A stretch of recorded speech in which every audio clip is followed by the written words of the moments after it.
New International Version, Matthew chapter 5, Introduction to the Sermon on the Mount. Now when Jesus saw the crowds, he went up on a mountainside and sat down. His disciples came to him, and he began to teach them the Beatitudes. He said, "Blessed are the poor in spirit, for theirs is the kingdom of heaven. Blessed are those who mourn, for they will be comforted. Blessed are the meek, for they will inherit the earth. Blessed are those who hunger and thirst for righteousness, for they will be filled. Blessed are the merciful, for they will be shown mercy. Blessed are the pure in heart, for they will see God. Blessed are the peacemakers, for they will be called children of God. Blessed are those who are persecuted because of righteousness, for theirs is the kingdom of heaven. Blessed are you when people insult you, persecute you and falsely say all kinds of evil against you because of me.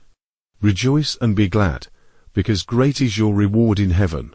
For in the same way they persecuted the prophets who were before you, salt and light. You are the salt of the earth. But if the salt loses its saltiness, how can it be made salty again? It is no longer good for anything, except to be thrown out and trampled underfoot. You are the light of the world. A town built on a hill cannot be hidden. Neither do people light a lamp and put it under a bowl. Instead, they put it on its stand, and it gives light to everyone in the house. In the same way, let your light shine before others, that they may see your good deeds and glorify your Father in heaven. The fulfillment of the law. Do not think that I have come to abolish the law or the prophets. I have not come to abolish them but to fulfill them.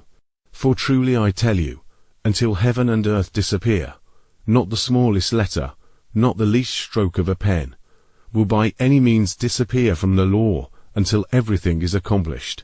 Therefore anyone who sets aside one of the least of these commands and teaches others accordingly will be called least in the kingdom of heaven.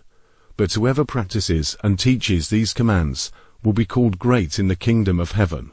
For I tell you that unless your righteousness surpasses that of the Pharisees and the teachers of the law, you'll certainly not enter the kingdom of heaven.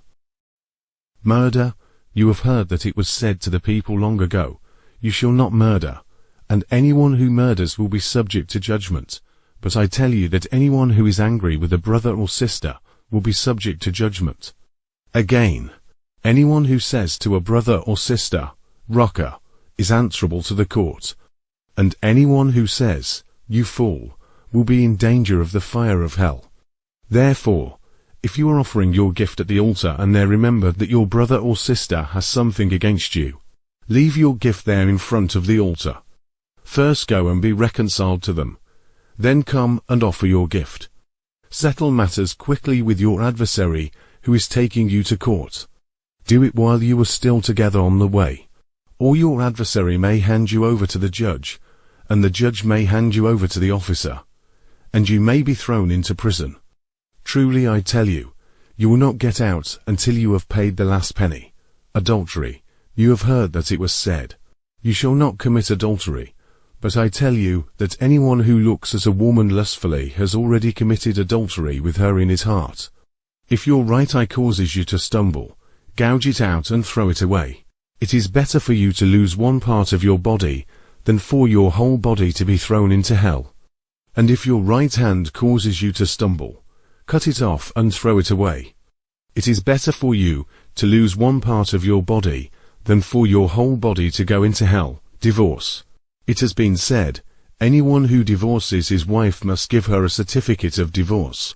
But I tell you that anyone who divorces his wife, except for sexual immorality, makes her the victim of adultery, and anyone who marries a divorced woman commits adultery. Oaths. Again, you have heard that it was said to the people long ago, "Do not break your oath, but fulfill to the Lord the vows you have made." But I tell you, do not swear an oath at all, either by heaven, for it is God's throne, or by the earth, for it is his footstool, or by Jerusalem, for it is the city of the great King. And do not swear by your head, for you cannot make even one hair white or black. All you need to say is simply yes or no. Anything beyond this comes from the evil one. Eye for eye, you have heard that it was said, eye for eye, and tooth for tooth. But I tell you, do not resist an evil person. If anyone slaps you on the right cheek, turn to them the other cheek also. And if anyone wants to sue you and take your shirt, hand over your coat as well. If anyone forces you to go 1 mile, go with them 2 miles. Give to the one who asks you, and do not turn away from the one who wants to borrow from you. Love for enemies. You have heard that it was said, love your neighbor and hate your enemy. But I tell you, love your enemies and pray for those who persecute you, that you may be children of your Father in heaven. He causes his sun to rise on the evil and the good, and sends rain on the righteous and the unrighteous. If you love those who love you, what reward will you get? Are not even the tax collectors doing that? And if you greet only your own people, what are you doing more than others? Do not even pagans do that? Be perfect, therefore, as your heavenly Father is perfect.